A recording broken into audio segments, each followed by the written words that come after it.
not leaving. I beg your pardon. I'm not leaving. Why not? I'm frightened. Of what? I fear this may be the last time we ever see each other. Why on earth would that be the case? Well, I can't put it into words, but I feel it. Well, for goodness sake, there's no reason for you to leave us if you'd rather... Come with me.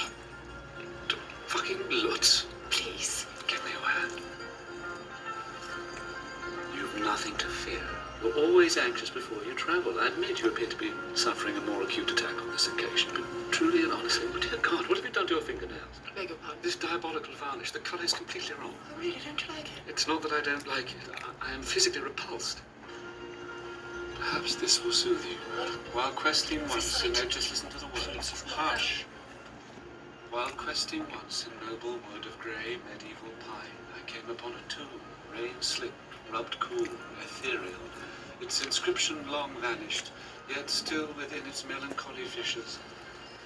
Will you light a candle for me, please? In the sacristy of Santa Maria.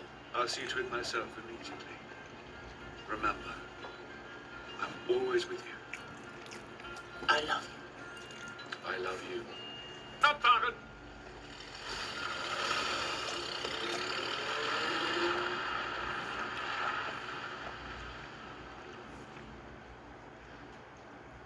It's quite a thing winning the loyalty of a woman like that for 19 consecutive seasons. Yes, sir. She's very fond of me, you know. Yes, sir. I've never seen her like that before. No, sir. She was shaking like a shitting dog. Truly. Run to the Cathedral of Santa Maria in Brucknerplatz, buy one of the plain half-length candles and take back 4 clubets and change. Light it in the sacristy, say a brief rosary, then go to Mendel's and get me a courtesan or a chocolat. If there's any money left, give it to the crippled shoeshine boy.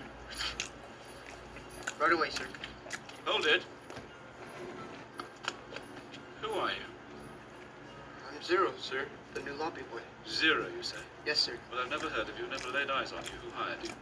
Mr. Mosher, sir. Mr. Mosher? Yes, Monsieur Gustav. Am I to understand you surreptitiously hired this young man in the position of a lobby boy? He's been engaged for a trial period, pending your approval, of course. Perhaps, yes. Thank you, Mr. Mosher. You're most welcome, Monsieur Gustav. You're now going to be officially interviewed. Should I go and light the candle first, sir? What?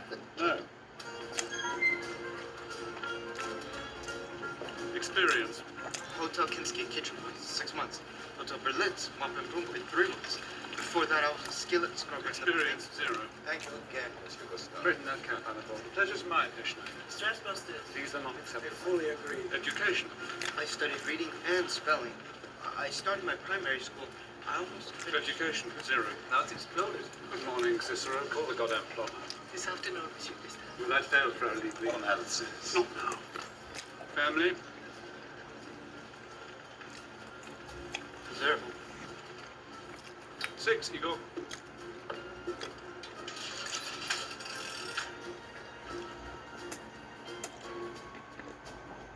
Why do you want to be a lobby boy? Well, who wouldn't? At the Grand Budapest, sir. It's an institution. Very good.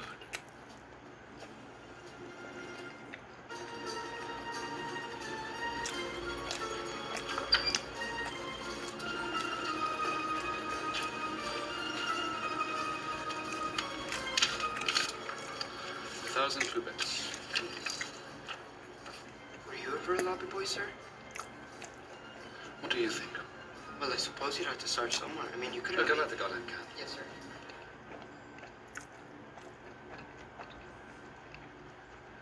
And so my life began. Junior lobby boy in training, Grand Budapest Hotel, under the strict command of Monsieur Gustave H. I became his pupil, and he was to be my counselor and guardian. What is a lobby boy? A lobby boy is completely invisible, yet always in sight. A lobby boy remembers what people hate. A lobby boy anticipates the client's needs before the needs are needed. A lobby boy is above all discreet to a fault. Our guests know their deepest secrets, some of which are frankly rather unseemly, will go with us to our graves. So keep your mouth shut, Zero. Yes, sir. That's all for now. I began to realize that many of the hotel's most valued and distinguished guests came for him. It seemed to be an essential part of his duties, but I believe it was also his pleasure. The requirements were always the same. They had to be rich, old, insecure, vain, superficial, blonde, needy. Why blonde? Because they all were. He was, by the way, the most liberally perfumed man I had ever encountered. The scent announced his approach from a great distance and lingered for many minutes after he was gone. I worked 6 days each week, plus a half-day Sunday, 5 a.m. until just after midnight. Our meals were small but frequent, for stamina. 2 breakfasts, 2 lunches, and a late supper. Monsieur Gustave also delivered a nightly sermon. Rudeness is merely the expression of fear. People fear they won't get what they want. The most dreadful and unattractive person only needs to be loved, and they will open up like a flower. I'm reminded of a verse. The painter's brush touched the inchoate face by ends of nimble bristles, and with that blush of first colour rendered her lifeless cheek lily. His own dinner he took alone in his room.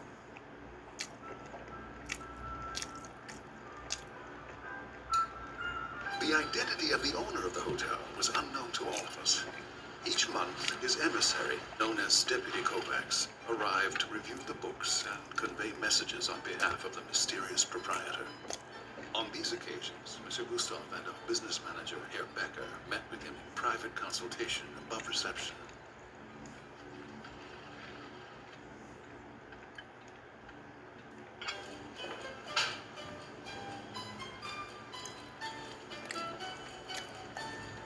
This was also when I met Agatha.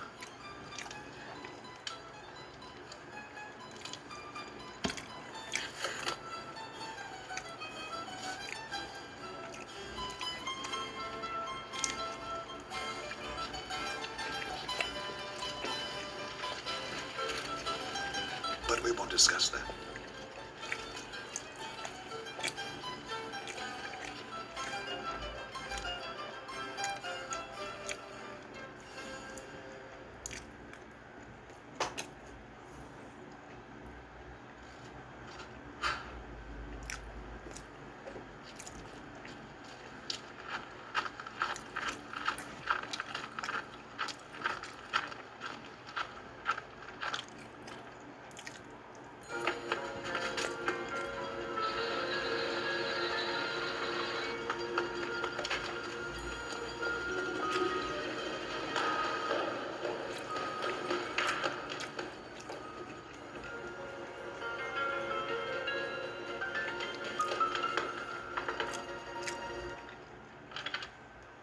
What do you want? Look, Dear God. I'm terribly sorry, sir. We must go to her. We must? Too sweet. She needs me, and I need you to help me with my bags and so on. Told him, darling. How fast can you pack? 5 minutes. Do it. Bring a bottle of the Poulet Jouvet 26 in an ice bucket with 2 glasses so we don't have to drink the cat piss they serve in the dining car. Yeah.